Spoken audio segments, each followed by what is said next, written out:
Hello friends, judicial exam watcher channel से मैं राजेश कुमार सोनी। आज UP urban planning and development act के अंदर सेक्शन 13 लेकर आया हूं और सेक्शन 13 में अमेंडमेंट ऑफ प्लान बताया गया है। जब प्लान अप्रूव्ड हो जाता है या अप्रूवल स्टेट गवर्नमेंट के द्वारा अप्रूव होने के बाद डेवलपमेंट अथॉरिटी के पास आ जाता है और वो कमेंसमेंट की तैयारी में होता है या कमेंसमेंट की तारीख के बाद भी अगर डेवलपमेंट अथॉरिटी को अमेंडमेंट की आवश्यकता पड़ती है तो वो अमेंडमेंट कर सकती है। उसकी व्यवस्था सेक्शन 13(1) में की गई है।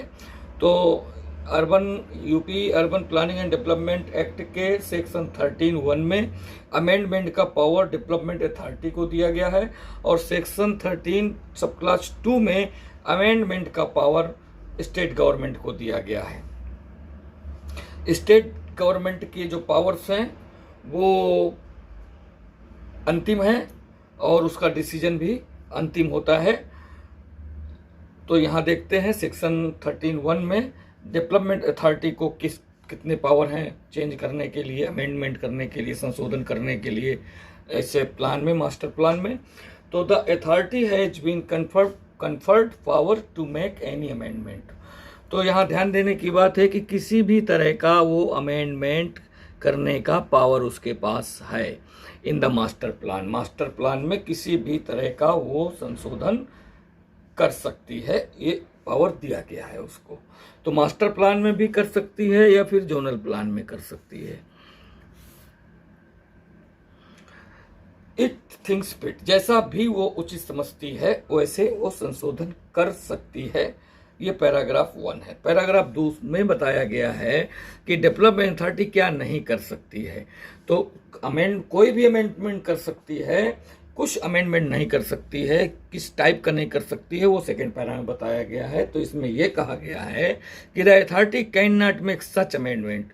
तो जो डेवलपमेंट अथॉरिटी है वो इस प्रकार के अमेंडमेंट नहीं कर सकती जो which affects important alterations in the character of the plan. इस प्रकार का कोई भी अमेंडमेंट डेवलपमेंट अथॉरिटी नहीं कर सकती है जो प्लान के कैरेक्टर को ही बदल के रख दे। दूसरी बात, which relate to the extent of land usage or the standards of population density, या कोई इस प्रकार के अमेंडमेंट हैं जो लैंड यूजेज के विस्तार से संबंधित हैं या जनसंख्या घनत्व के मानक से संबंधित हैं। ऐसे भी अमेंडमेंट डेवलपमेंट अथॉरिटी नहीं कर सकती। तो सेक्शन 13(1) में ये बता दिया गया है साफ साफ कि ये दो तरह से, अगर अमेंडमेंट मास्टर प्लान को या जोनल प्लान को ये दो तरह से अफेक्ट करता है तो वो इस टाइप के संशोधन नहीं कर सकती। इसके सिवा वो any amendment development authority can make. तो ये सेक्शन 13(1) में बताया गया डेवलपमेंट अथॉरिटी के लिए।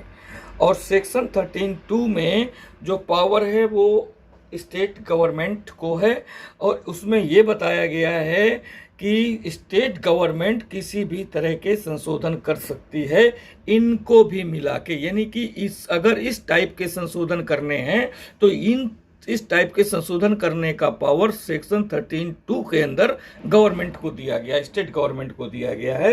तो द स्टेट गवर्नमेंट में make such amendments which affects important alterations in the character of the plan. Second है which relate to the extent of land usages और the standards of population density. इनको लेकर के state government amend कर सकती है और उसका अगर इस तरह के अमेंडमेंट डेवलपमेंट अथॉरिटी ने कर दिया है तो इसकी स्वीकृति के लिए डेवलपमेंट अथॉरिटी को वो अपना जो अमेंडमेंट है विथ पर्टिकुलर्स, सारे पर्टिकुलर्स के साथ, सारे डॉक्यूमेंट, सारा जो कुछ भी है वो उसको स्टेट गवर्नमेंट को भेजना पड़ेगा और स्टेट गवर्नमेंट का डिसीजन इसको लेकर के अंतिम होगा। तो इस तरह से चूंकि सेक्शन 13 में 7 क्लास ऑफ क्लाजेज हैं और इसके बाद अमेंडमेंट का प्रोसीजर ही बताया गया है। 3, 4, 5, 6, 7 में ये अमेंडमेंट का प्रोसीजर बताया गया है कि अगर डेवलपमेंट अथॉरिटी इनसे रिलेटेड करती है तो उसको गवर्नमेंट के पास भेजना पड़ेगा, गवर्नमेंट अप्रूव करके इसको भेजेगी, इसके बाद फिर ये पब्लिश करेगा, नोटिस करेगा, इस तरह से वो सारा प्रोसेस दिया गया है। तो एग्ज़ाम जो हम लोग एचजेएस या पीसीएस को ध्यान में रख करके अगर हम वीडियो को देखें तो बस इतना ही इस सेक्शन 13(1) के अंदर इम्पॉर्टेंट है और यही इससे पूछा जाता है। और बाकी प्रोसीजर है वो इसके पहले भी आपने एक प्रोसीजर पढ़ा है, लगभग उसी से मिलता जुलता है। अब हम यहाँ जो इम्पॉर्टेंट है हमारे एक पॉइंट ऑफ एग्ज़ाम को लेकर के, तो उसको अगर हम देखें तो इसके साथ में कुछ केसेस भी हैं जो हमें जान लेना चाहिए। एचजेएस वगैरह में इन केसेस को पूछ भी दिया जाता है। तो उसमें ये है कि जो अमेंडमेंट प्लान है तो उसमें जो प्लान होता है उसमें अलग अलग तरह की चीज़ों को शो कर दिया जाता है, उनके लिए लैंड भी निश्चित कर दी जाती है। सारा एक सिस्टमेटिक व्यवस्था प्लान में एक लेआउट लिया जाता है।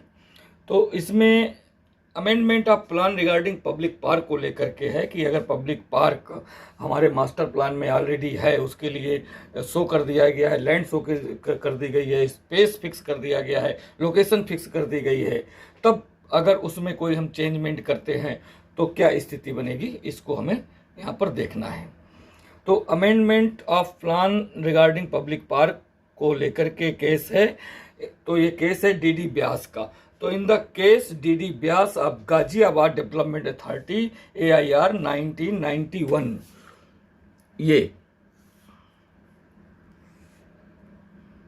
ये केस है हमारे पास। इस केस में साफ कहा गया है कि यदि एक बार it was held that if one's authority or state government has dedicated an open space to public park in the plan, then the authority or state government cannot amend the plan। तो फिर वो इस authority हो या state government हो, can not amend the plan in such अ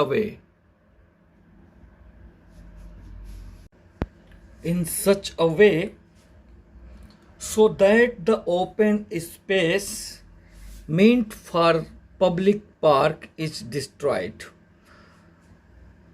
तो ये स्पष्ट कर दिया गया कि चाहे वो स्टेट गवर्नमेंट हो या अथॉरिटी हो, वो इस तरह अमेंड नहीं कर सकती है प्लान को कि जो पब्लिक पार्क के लिए पहले से प्लान में स्पेस दिया गया था उसको किसी और पर्पज के लिए यूज कर लिया जाए, ऐसा वो नहीं हो सकता। कोर्ट ने ये स्पष्ट कहा है DD Byas versus Ghaziabad development authority को लेकर के।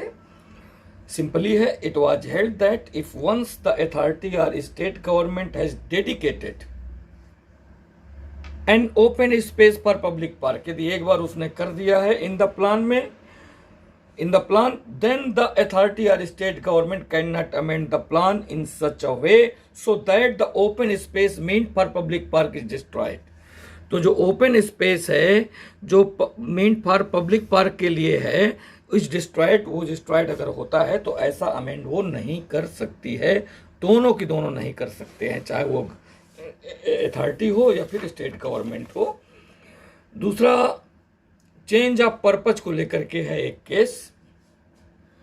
तो अगर किसी पर्पज को लेकर के कोई लैंड एक्वायर कर ली गई है और बाद में अथॉरिटी को लगता है कि इस लैंड को जो एक्वायर उसने करी है वो हम किसी और पर्पज के लिए कर लें, जैसे मान लीजिए रेजिडेंशियल बिल्डिंग बनाने के लिए कोई लैंड एक्वायर कर ली गई है और बाद में अगर अथॉरिटी चाहती है कि वहाँ पर कमर्शियल बिल्डिंग्स बना दी जाएं, तो वो जो रेजिडेंशियल पर्पज के लिए लैंड एक्वायर की गई थी डेवलपमेंट अथॉरिटी के द्वारा, वो अब कमर्शियल पर्पज के लिए यूज अगर करती है, तो इसमें ये कहा गया कि अगर कोई ऐसा पर्पज है जो चेंज हो जा रहा है अथॉरिटी का, तो वो एक्विजिशन ऑफ लैंड इलीगल नहीं हो जाएगा।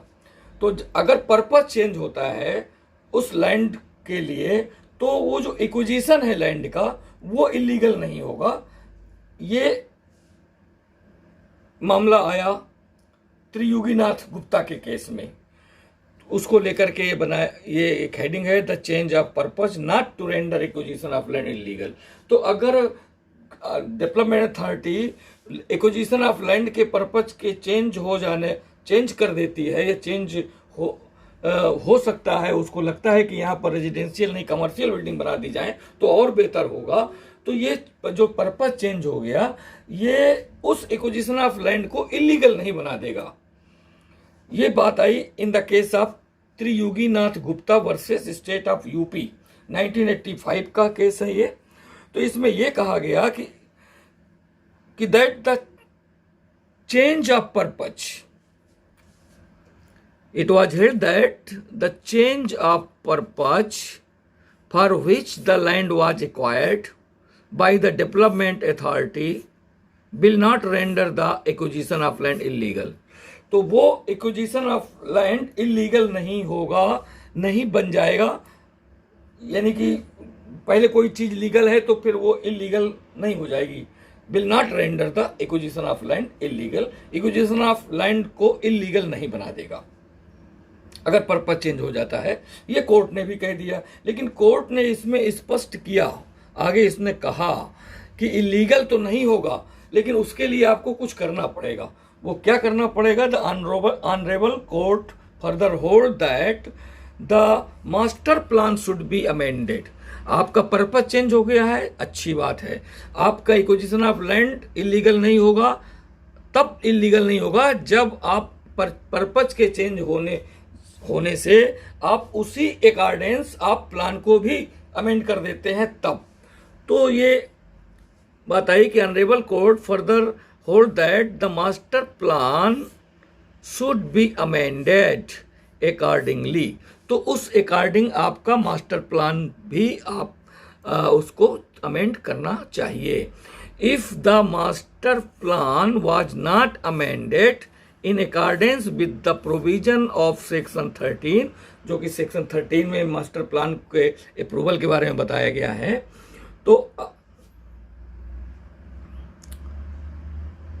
If the master plan was not amended in accordance with the provision of section 13, जो अभी हम लोगों ने इसके पहले पढ़ा, it will be violated of the section. तो अगर सेक्शन 13 के अकॉर्डिंग जो प्रोविजन सेक्शन 13 में दिए गए हैं उसके अकॉर्डिंग कोर्ट ने कहा कि अगर आपने अपने मास्टर प्लान को अमेंड नहीं किया है तो फिर ये it will be violative of the section. तो इस सेक्शन 13 का ये उल्लंघन होगा।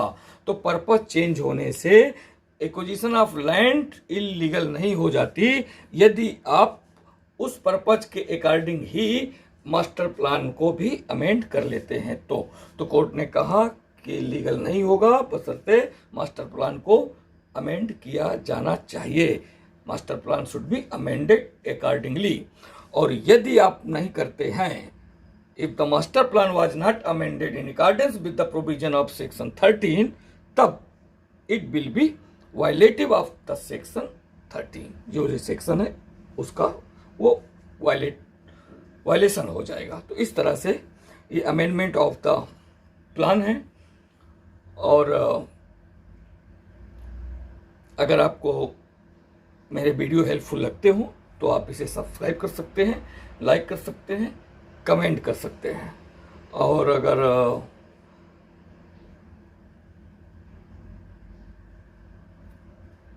मेरी मदद करना चाहते हैं तो आप इसे शेयर भी कर सकते हैं, ज़्यादा से ज़्यादा अपने ग्रुप में, अपने मित्रों में, ताकि मैं मोटिवेट होता रहूं और इस तरह के वीडियो आपको उपलब्ध कराता रहूं। Thank you for